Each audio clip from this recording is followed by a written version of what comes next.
the rules. Here's what I thought I heard the poet say. Knocked a guy out with one punch. Nice. The truth is, the poet just knocked him down. Punching with intent is the embodiment of madness. It might start with a conversation, an opposing point of view. Perhaps a friend strokes your girlfriend's butt. Crossed wires, critical loss of verbal skills, fist city. Rocky, the hod carrier, told me how he knocked out the toughest guy in Stockton by hitting him in the face with a chain. I never asked why. That story might have been a guide to positive social behavior. Anger disguised as fear can make regular guys temporarily dangerous. Mostly anger passes like a rainstorm, but sometimes lightning strikes, leaving us bewildered with a black eye. But try fighting with a girl. Women's rules are different. Without punching, they disembowel you. Or worse. Weird how women fight without punching. Certain men employ girl fight tactics, a dangerous gambit when confronting a dude with nothing to lose. Bruised feelings hurt a person worse than a fist in the nose and almost always invite retaliation. Fighting with words, girl fighting, is a sneaky way to conduct business. I'm well aware that few things count as rules in fighting, but I'm sure girl fighting ain't fair. Girl fighting is about touching coup, humiliation on the half shell. I found it important to make amends to a former girlfriend, an AA thing. I felt the need to make things right with her. Perhaps was the buried thought that I might grease the skids to renewed sexual congress. Tidy things up, clear the air, then add the perfumey tang of sex.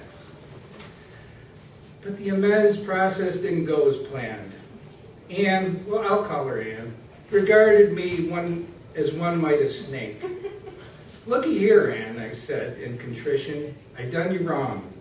You're goddamn right you did me wrong, you son of a bitch. I fucking hate your fucking guts. The shit you put me through. Don't even think about coming back for your shit. I took a hammer to the camera, said you wouldn't show those pictures to your friend.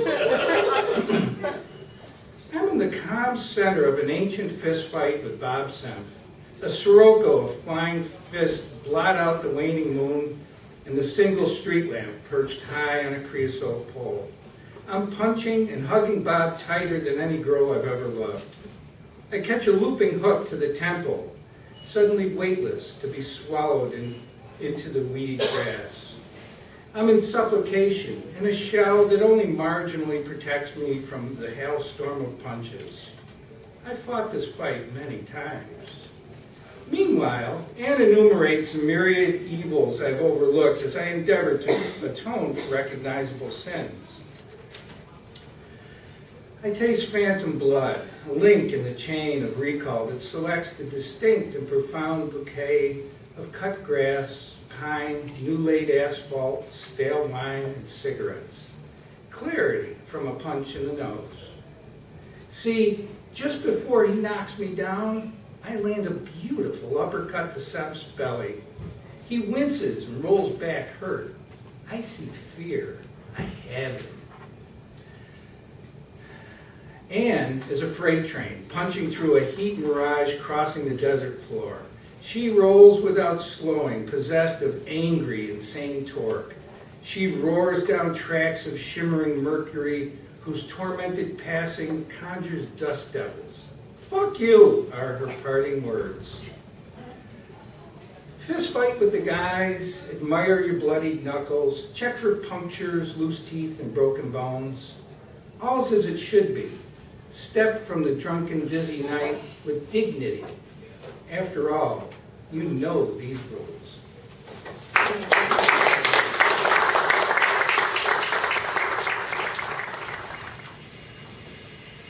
The Bolsheviks? The erratic tenor of my siblings' upbringing varied. At our worst moments, we were as rash and impetuous as Bolsheviks. When we were doing a better job at managing, We operated like a wayward tribe of drunken Catholics. We rarely agreed on anything, and our warmest times were forged of complicity. If we had them, we would have thrown babysitters out of the window if we didn't like them. That would have most frequently been if they interrupted our ludicrous orchestration of the cacophony that was our lives. The misdirection of our four developing personalities according to our whims and parallel needs. My brother was particularly brutal. Any sanction or correcting us after we cussed would warrant a laugh. We would go on swearing with a savage artistry. Fucking eat shit and die, fuckface. Or something along those lines might be what would issue from my 9-year-old lips. The theater for this chaos was an out-of-place, early 20th century Art Deco-style home in Bayonne, New Jersey.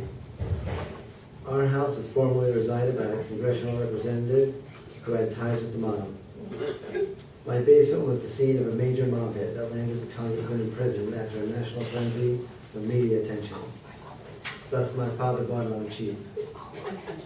It was an unlucky place.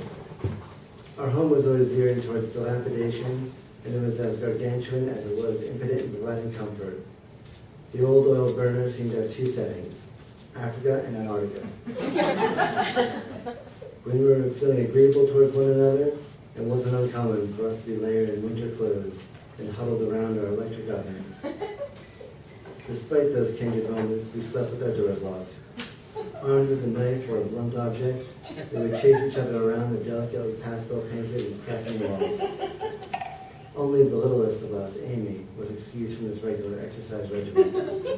With 3 floors, there was a lot of room to run, and we ran like lemmings. Growing up, our exit 14A off the New Jersey Turnpike was affectionately referred to as the land of the burning tire. It was your typical post-industrial wasteland. Its buildings were charming little blights upon the earth. The abandoned Exxon oil refinery, the steel nipple factory, brass foundries, burnt-out butt-ends of what were perceived as bygone glory days. If you were in the market for a used hypodermic syringe or broken beer bottles covered in rat piss, more than one local would direct you to the abandoned train tracks. That's where we played. Those 3 miles of steel formed the spine of our town that was raging with meningitis. Bayonne felt like the capital of the end of the world.